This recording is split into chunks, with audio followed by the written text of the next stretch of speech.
Hello, dear ones. My name is Jonathan McCleary. I'm the pastor at Bay United Methodist Church in Bay Village, Ohio. Welcome to this midweek meditation. Thank you for joining me.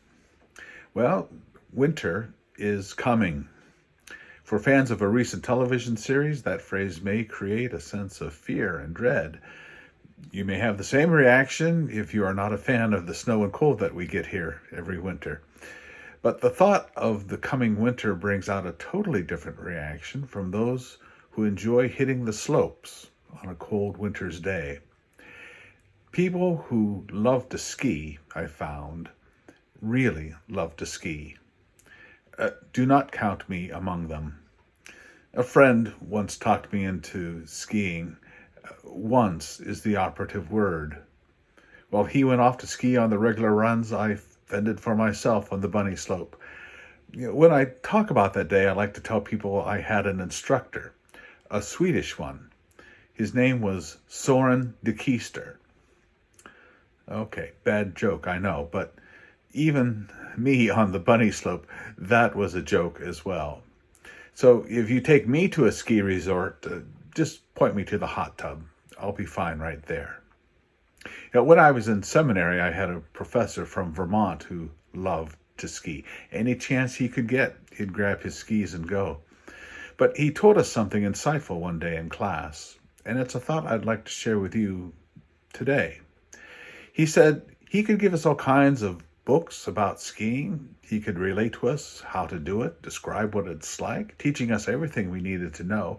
And yet, even with all that knowledge in our heads, he could take us to the top of a snowy hill, slap on our skis, give us a push, and we would go tumbling down that hill.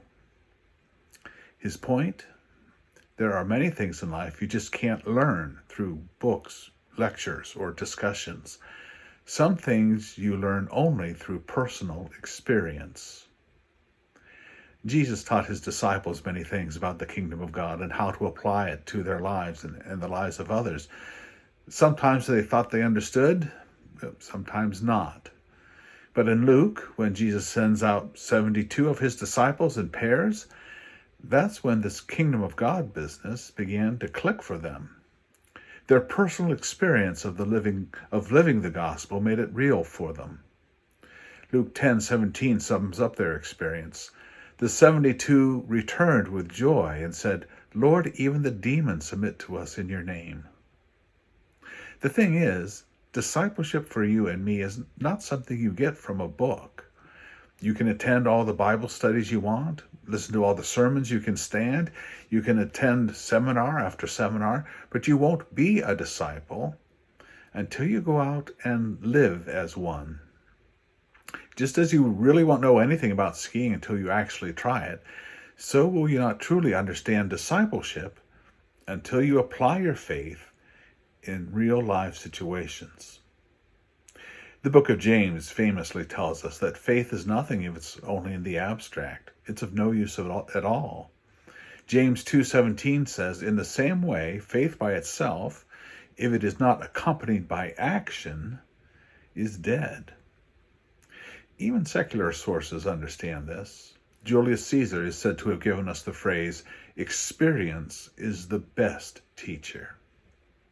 So if you're going to be a disciple of Jesus Christ, you need to do more than just head learning. Put into practice what you learn. Get some experience in living for Jesus. Don't just forgive someone in theory.